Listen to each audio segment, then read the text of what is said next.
नमस्कार, मैं हूं आपके साथ ललित। बंसल न्यूज के खास पेशकश लक्ष्य में आपका बहुत बहुत स्वागत है। अगर आप भी अपने करियर को सुनिश्चित करना चाहते हैं तो यह कार्यक्रम आपके लिए बहुत ही काम का है, क्योंकि हमारे इस प्रोग्राम में एक्सपर्ट्स आपका मार्गदर्शन करेंगे और बनेंगे लक्ष्य हासिल करने में आपके मददगार।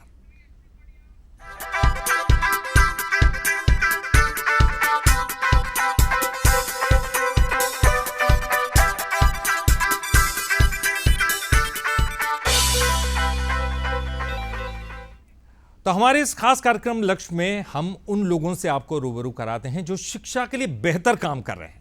छात्रों के मन में करियर को लेकर उठने वाले सवालों का वो हर वक्त जवाब देते हैं और कैसे शिक्षा का स्तर बढ़े इसके लिए वो लगातार कोशिश भी कर रहे हैं। और लक्ष्य की इस खास पेशकश में आज हमारे साथ भोपाल से नीरज चौकसे जी मौजूद हैं, जो diamond academy English school and coaching academy के डायरेक्टर हैं, और साथ में हमारे साथ मौजूद हैं वैष्णवी साहू। आप दोनों का ही बहुत बहुत स्वागत करते हैं लक्ष्य में। जी, बहुत बहुत धन्यवाद सर। चलिए, मैं शुरुआत नीरज जी आपसे ही करना चाहूँगा।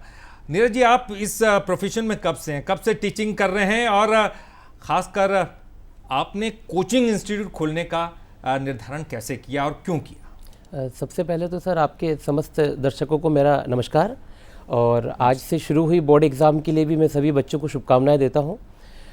जैसे कि सर मैं एक्चुअली 2015 में अपना मेरा ग्रेजुएशन पूरा हो गया था। उसके बाद मैंने कोचिंग, मेरी जॉब लगी थी सर TCS कंपनी में।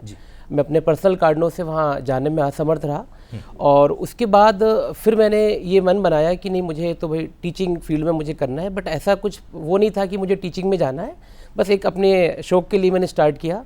लेकिन मैंने देखा कि मेरा रिज़ल्ट बहुत अच्छा रहा, और मैं जिस काम को कर रहा था बच्चे उसमें इंटरेस्ट ले रहे थे और वो सेटिस्फाई थे। तो फिर मैंने, जो मैं पहले सीओर में था, तो वहाँ से छोड़कर मैं अपने गांव क्षेत्र में वापस आया। मुझे ऐसा लगा कि शायद यदि मैं अपने गांव में जाकर ये सब शुरू करूँगा तो हो सकता है कि मैं अपने यहाँ के बच्चों को कुछ फ़ायदा दिला पाऊँ। तो 2016 में मैंने गुनगा में अपनी एक कोचिंग डाली, छोटी सी, डायमंड एकेडमी के नाम से। और फिर धीरे धीरे सर वहाँ से मेरा ये सब कारवा शुरू हुआ है। मेरा जो उद्देश्य है, जो मैं लेके चल रहा हूँ सर, वो है शिक्षा भी और संस्कार भी। मैंने छोटी सी कोचिंग के माध्यम से बच्चों को शिक्षा तो देने की कोशिश करी, साथ में अच्छे संस्कार मैंने डालने का प्रयास किया। लेकिन हम जानते हैं सर कि हम कितनी भी मेहनत कर लें, हर बच्चे को हम कलेक्टर नहीं बना सकते, हर बच्चे को हम 90+% में लेकर नहीं आ सकते हैं। तो मैंने ये कोशिश करी सर कि ऐसे बच्चे जिनका पढ़ाई में थोड़ा सा मन कम है या जहाँ थोड़ी उनको दिक्कत आती है, तो हमारा ये प्रयास है कि वो बच्चे एवरेज हो जाएं, और यदि उनका इंटरेस्ट खेल कूद में है तो वो खेल कूद में आगे बढ़ें, वो कल्चरल में आगे जाना चाहते हैं वो उसमें आगे बढ़े। तो ये डायमंड एकेडमी का पर्पस है सर कि अच्छा जिस क्षेत्र में बच्चा है वहाँ पे आगे जाए। तो हमारा एक और मोटिव है सर कि हर बच्चे में प्रतिभा है और हम उसे निखारने का काम करते हैं। तो बच्चा जहाँ प्रतिभावान होगा हम उसको वहाँ आगे ले जाने का काम करते हैं सर। चलिए, मैं उसकी बात करूँगा, उसकी चर्चा भी आपसे करूँगा। लेकिन आपने एक जिक्र किया रूरल एरिया में आपने ये जो है इंस्टीट्यूट खोला है, क्या वजह है? लोग अपने इंस्टीट्यूट को शहरों में डालते हैं ताकि ज़्यादा से ज़्यादा बच्चे उनके यहाँ आ सके। आपने ग्रामीण इलाके को क्यों चुना, रूरल एरिया का क्यों चुना? सर ऐसा माना जाता है कि शहरी क्षेत्रों में पैसा ज़्यादा है, और लेकिन मेरा पहला उद्देश्य पैसा नहीं है सर। मुझे लगता है कि गाँव में बहुत टैलेंट छुपा हुआ है और उस टैलेंट को निखारने की ज़रूरत है। तो बस उसी उद्देश्य को लेकर सर मैं वहाँ गया हूँ। शहरों में सर बहुत बड़े बड़े इंस्टीट्यूट है, बहुत अपॉर्चुनिटीज़ हैं, बट गांव में जनरली ऐसा नहीं हो पाता है। तो बस यही उद्देश्य था मेरा कि सर मैं अपने गांव क्षेत्र को मैं आगे बढ़ाऊँ, तो धीरे धीरे सर वो भी शहर बनेगा तो वहाँ का जो टैलेंट है वो निकल के बाहर निखर पाए, और लगभग सर हम उसमें सफल भी हुए हैं।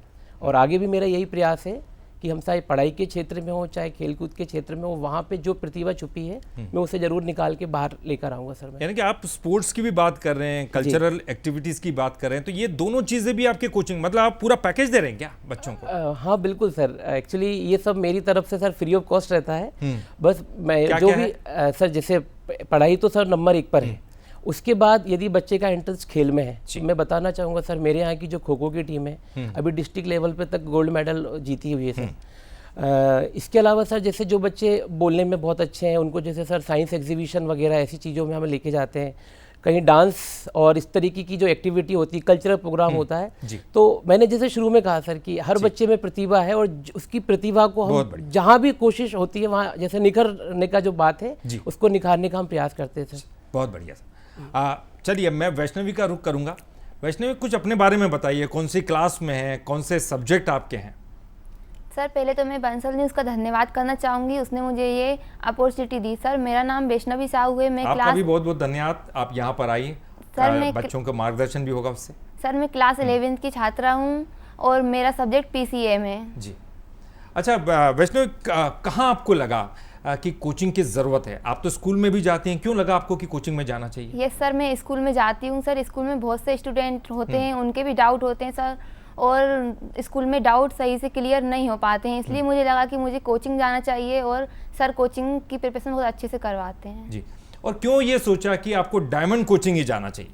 सर डायमंड से मेरे भैया दीदी पढ़े हैं सर, उनका रिजल्ट देखा है, डायमंड के स्टूडेंट का बहुत अच्छा रिजल्ट आया है, उनकी परसेंट भी बहुत अच्छी बनी है। सर बहुत अच्छे से पढ़ाई करवाते हैं, इसलिए मुझे लगा कि मुझे डायमंड कोचिंग में ही जाना चाहिए।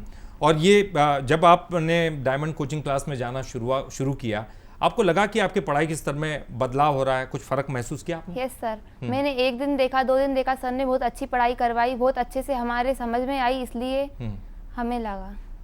मतलब आप धीरे धीरे करके आपके सारे डाउट्स जो है वो क्लियर होते चले गए। Yes sir. कहीं आपको ये नहीं लगा कि जो है सर जो है आपके डाउट क्लियर नहीं करा रहे हैं, कहीं परेशानी है? और जब आपको परेशानी होती है तो क्या आप सर के पास जाते हैं, और जाते हैं तो क्या तमाम जो डाउट्स है आपके क्लियर हो जाते हैं? यस सर, सर हमारी लो लेवल से लेकर हाई लेवल तक पढ़ाई करवाते हैं, जिससे कि हमारे सारे डाउट सॉल्व हो जाते हैं। जब कोई डाउट बचता है तो सर हमें वो बता देते हैं, सही से हम कर लेते हैं फिर। बिल्कुल, बहुत ही अच्छी बात है कि आप इस कोचिंग में जाने लगी और आपको लगने लगा कि ये कोचिंग क्लास बेहतर है, क्योंकि आपके डाउट्स क्लियर हो रहे थे और पढ़ाई में आपको मदद मिल रही थी। नीरज जी, आपके पास आऊँगा। नीरज जी, देखिए सबसे बड़ी बात है कि टाइम मैनेजमेंट ये आजकल के बच्चों के लिए सबसे बड़ी समस्या है। कैसे वो अपने टाइम को मैनेज करें? बहुत सारा आसपास हम देखते हैं, चाहे सोशल मीडिया हो या दुनिया भर की चीज़ें हैं, लेकिन टाइम को मैनेज करना बच्चों के लिए बहुत टेढ़ी खीर होती है। तो उसके लिए क्या आपको लगता है कि एक अलग से क्लास होनी चाहिए? कैसे सिखाते हैं बच्चों को? सर मैं यहाँ पे बताना चाहूँगा, ये मैनेजमेंट में 2 चीज़ें होती है सर, एक टाइम मैनेजमेंट, दूसरा टास्क मैनेजमेंट। हम अक्सर टाइम मैनेजमेंट की बात करते हैं सर, टास्क मैनेजमेंट कोई नहीं सिखाता है। मैं अपने बच्चों को sir task management plus time management दोनों सिखाने पे मैं जोर देता हूँ। टास्क मैनेजमेंट क्या है कि सर देखिए, टाइम को हम बांध नहीं सकते, टाइम तो जो चलना है वो कंटिन्यू चलेगा, बट हम बच्चों को इसके साथ ये सिखाने की कोशिश करते हैं कि वो अपने टास्क को कैसे मैनेज करें। जैसे टाइम मैनेजमेंट में तो ये होगा कि भाई आपको सुबह इतने घंटे पढ़ना है, अलग अलग सब्जेक्ट के हिसाब से अपने टाइम को डिवाइड कर लेना है। बट उसके साथ साथ सर मैं अपने बच्चों को ये बताता हूँ कि आप एक दिन पहले रात में ही वो सारे बच्चे डायरी में अपना पूरा नोट डाउन कर लेते हैं कि हमें अगली सुबह ये हमारा टास्क है, इस सब्जेक्ट में हमें ये यहाँ तक कंप्लीट करना है, ये हमको कंप्लीट करना है। तो उस टास्क मैनेजमेंट के माध्यम से मैंने देखा है सर कि वो ज़्यादा अच्छे से उस चीज़ को कवर कर पा रहे हैं। फॉर एग्जांपल किसी बच्चे ने अपने एक बना लिया है कि भाई मेरे को मैथ्स का ये पूरा इतना कंप्लीट करना है, फिर वहाँ पे वो टाइम नहीं दिखता है। और साथ ही एक जैसे रूटीन जो होता है, पूरा उनका रूटीन डिसाइड होता है कि हमको इस समय पे सुबह अर्ली उठना है, ये हमको करना है, फिर हमें स्कूल जाना है, स्कूल के बाद का जो टाइम है उसको हम कैसे मैनेज करेंगे। उसी के साथ साथ जब मैं पढ़ाता हूँ तो मैं बच्चों को 1 साल पहले ही बता देता हूँ कि आपका ये इस समय पे हो जाएगा, ये इस समय पे हो जाएगा। कोर्स कंप्लीट आपका दिसंबर मंथ तक लगभग हो जाता है, देन जनवरी फरवरी को हम पूरा revision, exam preparation, written work इस तरीके से हम करवाते हैं। जी, और कई बार ऐसा होता है क्या कि कुछ बच्चे बहुत वीक होते हैं, किसी सब्जेक्ट में वीक हैं, तो कैसे मतलब उन पर ध्यान देते हैं? सर देखिए, वीक तो ये हमने बच्चों बस कर दिया सर उनको। मेन बात है कि बच्चों को सही से समझा पाना। यदि हम अच्छे से समझा रहे हैं सर, थोड़ा सा उनके ऊपर एक्स्ट्रा ध्यान देना पड़ता है।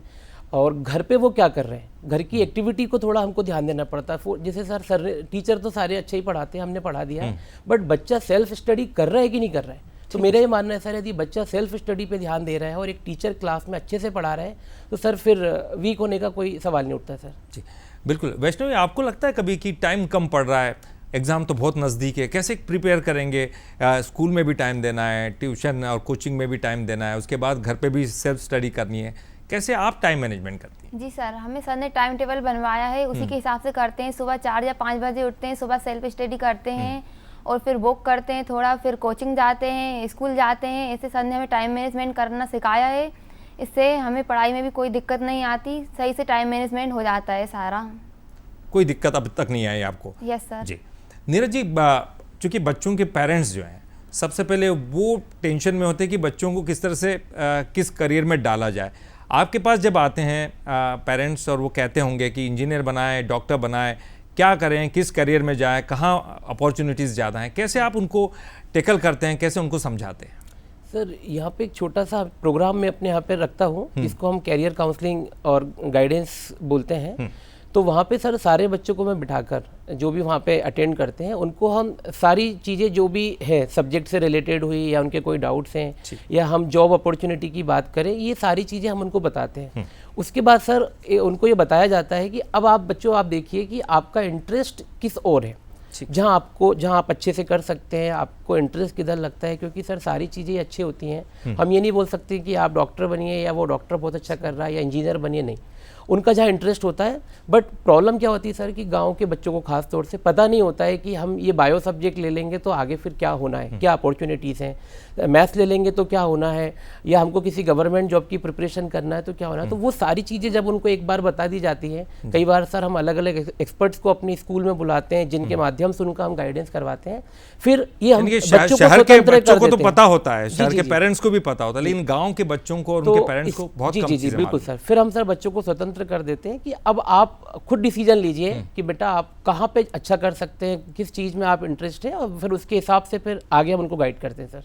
एग्जाम की अगर बात करें, एग्जाम को लेकर स्ट्रेस बच्चों में होता है, ठीक है, उसको आप कैसे मैनेज करते हैं? क्योंकि देखिए ये हमने अक्सर देखा है, जैसे जैसे एग्जाम नज़दीक आती हैं बच्चों के लिए बहुत मुश्किल हो जाता है कि कैसे पढ़ें, टेंशन में, ये याद नहीं हुआ, वो याद नहीं हुआ, कैसे उनको मैनेज करते हैं? पहली बात तो ये है कि स्ट्रेस जो होता है उसको रिलीज कैसे किया जाता है, खासतौर पर आपकी कोचिंग में?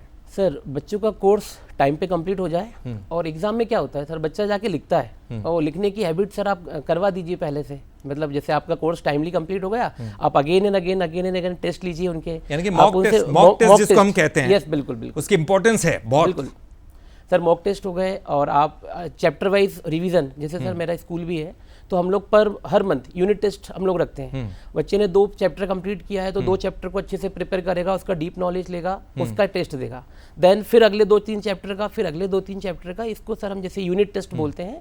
इस तरीके से क्या होता है सर, उसकी सब्जेक्ट में पकड़ मजबूत हो गई, प्लस उसका एक कॉन्फिडेंस बढ़ जाता है कि भाई ये 2 चैप्टर अब ऐसा है कि इसमें से आप मुझसे कहीं से भी पूछेंगे तो मैं उसको इजीली आंसर दे पाऊंगा। इस तरीके से सर हम लोग बच्चों को बार बार रिवीजन होता है, मॉकिंग टेस्ट होता है सर, तो उनका स्ट्रेस और जो टेंशन है पेपर को लेकर निश्चित ही वो कम। तो मॉक टेस्ट भी वैसे ही डिजाइन किया जाता है जैसे एग्जाम है? हाँ जी, है ना, किस उस पैटर्न पे ही डिजाइन किया जाता है सर, उसी पैटर्न पे होता है। जैसे यूनिट टेस्ट तो सर हम अपने अकॉर्डिंग ले लेते हैं, लेकिन जैसे जब मैंने बोला सर यदि कोर्स हम लोग टाइम पे करा दिए हैं तो उसके बाद फिर जैसे बोर्ड एग्जाम है उनके जो पेपर आते हैं उस तरीके से पूरा डिजाइन किया जाता है। जब सर बच्चा एक मेन एग्जाम से पहले जब 5-7 बार उस चीज से गुजर जाता है तो सर एग्जाम में फिर स्ट्रेस नहीं होता सर। वैष्णवी, आपके साथ हुआ कभी कि बहुत स्ट्रेस बड़ा हुआ, लग रहा है कि कैसे प्रिपेयर करना है, एग्ज़ाम बहुत नज़दीक है, माता पिता भी जो है हमारे जो पेरेंट्स है वो भी हम पर एक प्रेशर तो डालते हैं कि पढ़ाई करो, पढ़ाई के अलावा दूसरी चीज़ें मत करो, तो वो जो स्ट्रेस आप फील करती है उसको कैसे रिलीव करती हैं, और कोचिंग क्लास में आपको क्या मदद मिलती है इसमें? यस सर, हम सुबह टाइम पर उठते हैं और अपना काम करते हैं जैसे कि रोज़ करते हैं वैसे ही करते हैं, तो इसलिए हमें स्ट्रेस तो कभी नहीं लगा। और कोचिंग से हमें जो भी डाउट होता है हम सर से जाकर क्लियर कर लेते हैं, और अभी हमारा कोर्स पूरा हो चुका है, हमारे रोज़ के टेस्ट चल रहे हैं, जो भी गलती होती है सर हमें बता देते हैं, अब ये गलती फाइनल एग्जाम में ना हो, हम यही कोशिश करते हैं। चलिए, आपने दोनों नहीं बताई, एक बात बहुत महत्वपूर्ण है और हमारे दर्शक भी सुन रहे हैं उसको, कि अगर आप अनुशासन रखेंगे तो वो शायद वो स्ट्रेस नहीं होगा। क्यों सर, सही कह रहा? बिल्कुल बिल्कुल सर, मेन है विद्यार्थी जीवन में अनुशासन सर, और मैं हमेशा बच्चों को सिखाने की कोशिश करता हूँ। जैसे सर अभी मेरा स्कूल भी है नर्सरी टू 8, तो हम बच्चों को ये अनुशासन और पढ़ाई को लेकर अभी से हम बताते हैं सर। बाकी देखिए स्ट्रेस वगैरह मैं नहीं मानता हूँ, हम बच्चों को कई बार देखा सर टीचर ही ऐसा बोल देते हैं, कई जगह मैंने सुना, या हमारा आसपास के लोग या पेरेंट्स कि भाई गणित बहुत कठिन है बेटा, तो इंग्लिश बहुत कठिन है। ऐसा कुछ नहीं होता सर, बच्चे को यदि वो चीज़ समझ में आ गई, एज अ टीचर हम उसको अच्छे से समझा पाए, उसको बेसिक समझ अच्छे से बता पाए सर, तो निश्चित ही स्ट्रेस वगैरह नहीं होता है। एक और सवाल आ रहा है, तकनीकी शिक्षा आप कितनी महत्वपूर्ण मानते हैं? सर देखिए, तकनीकी शिक्षा जैसे सर अभी ऑनलाइन क्लासेस की जहाँ बात होती है, जब भी हम तकनीक की बात करते हैं सर, मैं अपनी दृष्टि में इसको सही नहीं मानता हूँ सर। एक कंडीशनल था, जैसे कोरोना पीरियड था सर, अब निकल गया, समय गुजर गया है। अभी सर बच्चा जब क्लास में फिजिकली बैठा होता है, उसकी हम चेहरे को पढ़कर बता सकते हैं कि बच्चे को समझ में आया है कि नहीं आया है। बच्चा उसको ध्यान से सुन रहा होता है, उसको पता है कि सर जस्ट मेरे सामने बैठे हुए हैं, सामने पढ़ा रहे हैं। ऑनलाइन क्लासेस में हमें नहीं पता होता सर कि कितनी देर बच्चे का कंसंट्रेशन है और क्लास के बाद फिर वो मोबाइल में क्या कर रहा है। हाँ, ये एक बड़ा सवाल है, क्योंकि हमने पहले देखा कि बच्चे मोबाइल में बहुत ज़्यादा लगे रहते हैं। उनको वहाँ से डिस्ट्रैक्ट कैसे करना, किस तरह से, क्योंकि आज के युग में ज़रूरी भी है, सोशल मीडिया ज़रूरी है, तो मोबाइल से दूर नहीं रखा जा सकता, लेकिन कहीं ना कहीं बाधक भी बनता है। तो कैसे आप बच्चों को समझा? सर मैं बताना चाहूँगा, मेरा जो डायमंड स्कूल है वहाँ का 100% बच्चा मोबाइल नहीं चलाता है। बहुत बढ़िया बात। और उसके लिए सर रीज़न क्या है, हमने बच्चों से ये बोला है कि भाई मोबाइल मत चलाइए, लेकिन आपने सर मोबाइल की जगह उसको ऑप्शन नहीं दिया है। मैंने सर बच्चों को ऑप्शन दे के रखा है। दो चीज़ें हैं सर, एक मोबाइल चलाना, दूसरा मोबाइल का यूज़ करना। मोबाइल का यूज़ करने में कोई बुराई नहीं है, टेक्नोलॉजी सर, ये फ्यूचर है। बट मोबाइल में बच्चा देख क्या रहा है, मैंने इसके लिए क्या किया सर, अपने स्कूल में जैसे ही कोरोना खत्म हुआ था हमने एक साइंस एग्जीबिशन रखा। और क्योंकि जब कोरोना के बाद बच्चे बहुत ज़्यादा मोबाइल यूज़ कर रहे थे, जैसे ही सर मैंने साइंस एग्जीबिशन रखा, बच्चों को गाइड किया। यदि बच्चे सर मोबाइल उठाता है तो वो उसमें सर्च करता है कि how to make a model, हम ये मॉडल कैसे बनाए, हम ये मशीन तकनीकी हम कैसे लाए, और उसको प्रैक्टिकली जब उसने मॉडल बनाए तो सर मोबाइल का यूटिलाइज हो गया, प्लस उसका प्रैक्टिकल नॉलेज बढ़ गया। प्लस सर अभी यदि बच्चा हमारा मोबाइल देखता है या कुछ उठाता है तो सर उसमें वो काम की चीज़ें देखे, ये हमारा प्रयास होता है। तो मैं ये बताना चाहता हूँ सर कि मोबाइल से आप बोलेंगे बच्चे की यूज़ मत करिए तो वो नहीं छोड़ेंगे, हमें सर उनको ऑप्शन देना पड़ेगा, ऑप्शन देना होगा। मैंने सर अपने यहाँ पे महत्वपूर्ण बात बिल्कुल सर। दूसरा ये है कि कंप्यूटर से उनको हम जोड़ें, क्योंकि यदि बच्चा जितना टाइम मोबाइल पे दे रहा है यदि उतना कंप्यूटर पे दे तो सर उसके फ्यूचर के लिए बहुत अच्छा होगा। मोबाइल का या टेक्नोलॉजी का अच्छा इस्तेमाल होना यूज चाहिए, गलत इस्तेमाल नहीं होना। जी जी सर, मोबाइल यूज करना कि उसका हम यूटिलाइज करें। यदि हम चीजें देख रहे हैं तो काम की चीजें देखें। मेरे स्कूल का बच्चा है सर, या तो उसमें सर कोई मॉडल के बारे में देखेगा, या sir robotics and AI technology के बारे में देखेगा, या कोई मोटिवेशनल स्टोरीज, इस तरीके की चीजें देखी जो सर उसको भविष्य में काम आए सर। तो ये हमारा प्रयास है। तो बात सिर्फ ये है कि सर हम मोबाइल से हटा के उसको एक ऑप्शन। एक चीज और है, देखिए आप कोचिंग क्लास में तो आप समझाते हैं, लेकिन जो बच्चे घर जाते हैं, घर जाने के बाद फिर वही आपके टाइम मैनेजमेंट का ध्यान नहीं रख पाएंगे, घर जाके मोबाइल देखेंगे, तो आपको पेरेंट्स को बताना पड़ेगा। पेरेंट्स को किस तरह से आप समझाते हैं? सर जब भी बच्चा मेरे कोचिंग या स्कूल में आता है, मैं पहली कंडीशन ये रखता हूँ कि स्कूल के बच्चे को मोबाइल चलाना बिल्कुल भी अलाउ नहीं है, और उसको लेके सर हम बहुत ज़्यादा स्ट्रिक्ट रहते हैं। तो कभी सर जैसे बच्चा कोई मोबाइल चलाता भी है तो बहुत कम चोरी छुपे देखता है वो, या पेरेंट्स उसको बोलते हैं कि यदि आपने मोबाइल नहीं रखा तो आपके सर को कॉल कर देंगे या सर को बोल देंगे। तो सर वो इतना रिस्पेक्ट करते हैं बच्चे की, फिर छोड़ देते हैं उस चीज़ को। वैष्णवी, आप भी फिर मोबाइल का इस्तेमाल नहीं करती होंगी जिस तरह सर बता रहे हैं? जिस तरह सर बता रहे हैं, हर चीज़ के दो पहलू होते हैं। एक अच्छा, अगर हम मोबाइल का सही से इस्तेमाल करेंगे तो अच्छा होगा, नहीं तो फिर मन तो लगता है कि एक रील देखें, दो देखें, इसके बाद देखते ही चले जाते हैं। इस तरह मोबाइल का उपयोग सर ने कहा है तो अच्छा नहीं होता है जी। यानी कि अच्छा इस्तेमाल अगर किया जाए तो कोई गलत नहीं है, टेक्नोलॉजी सीखी जाए, नई टेक्नोलॉजी सीखी जाए तो कोई गलत नहीं है, लेकिन उसका गलत इस्तेमाल नहीं होना चाहिए। अपने पढ़ाई में वो बाधक नहीं होना चाहिए, साधक होना चाहिए। और ये सबसे बड़ी गलतियां जो हैं आजकल के बच्चे करते हैं। चलिए, एक बड़ा सवाल ये भी है, आप 11th और 12th पढ़ाते हैं, साइंस के सब्जेक्ट पढ़ाते हैं, ऐसे में जेई या क्योंकि आगे बढ़ना चाहता है, कोई इंजीनियर बनना चाहता है, डॉक्टर बनना चाहता है, तो उसकी भी जो प्रतियोगी परीक्षाएं हैं उनकी भी तैयारी करता रहता है, तो आपके यहाँ वो कैसे उनको मदद मिलती है? सर मैं उनको जैसे सर अभी क्लास 6 में जो बच्चे हैं ना, मैं अभी से सर इस तरीके की चीज़ें उनको मैं बताने की कोशिश करता हूँ कि जो हमारे को जो बुक में जो नॉलेज है इससे और थोड़ा डीप जाने की बच्चा कोशिश करे। तो देन सर 9th 10th और ख़ास तौर से 11th 12th के बच्चों को भी सर अलग से जैसे जो हमारे कंपटीशन एग्जाम्स की बुक्स वगैरह होती हैं वो मैं उनको लेने का बोलता हूँ, उससे मैं करवाने की कोशिश मतलब आप क्लास में इतनी स्टडी करा देते हैं कि प्रतियोगी परीक्षाओं की तैयारी भी हो जाती है? बिल्कुल सर, उसका काफी सारा पार्ट में कोचिंग में ही करवा देता हूँ सर मैं। 11th 12th की कोचिंग जी। शिक्षा के क्षेत्र में बंसल ग्रुप के योगदान को आप किस तरह से देखते हैं सर? सर मैं बंसल को लेके तो मैं बहुत ज़्यादा सर मैं शुक्रगुजार हूँ, क्योंकि जब सर मैं गुनगा में पहली बार पहुंचा था तो वहाँ पे मैंने देखा सर लड़कियों को पेरेंट्स पढ़ने के लिए बाहर नहीं भेजते थे। और सर बंसल की बस जब से मेरे क्षेत्र में चली है सर, फ्री ऑफ कॉस्ट बस है सर, हमारे यहाँ के मैक्सिमम बच्चे पढ़ पा रहे हैं सर। पेरेंट्स को भी कोई टेंशन नहीं है कि बच्चे घर से जा रहे हैं, घर से वापस आ रहे हैं। प्लस सर मैं स्टूडेंट लाइफ से बंसल कॉलेज को मैं जानता हूँ, क्योंकि सर जब मैं कॉलेज में स्टूडेंट था तो मैं वहाँ पे एक बार स्पोर्ट्स में कबड्डी खेलने के लिए बंसल आया था। बहुत सपोर्टिव लोग हैं सर। और मेरे यहाँ के जितने भी स्टूडेंट्स वहाँ पे जाते हैं सर, मैं हमेशा फीडबैक लेता हूँ तो सभी लोग बहुत सेटिस्फाई हैं, क्योंकि सर जो भी वहाँ पे कैंपस हो रहा है, जो टीचर्स जो पढ़ा रहे हैं, बच्चे बहुत सेटिस्फाई हैं सर।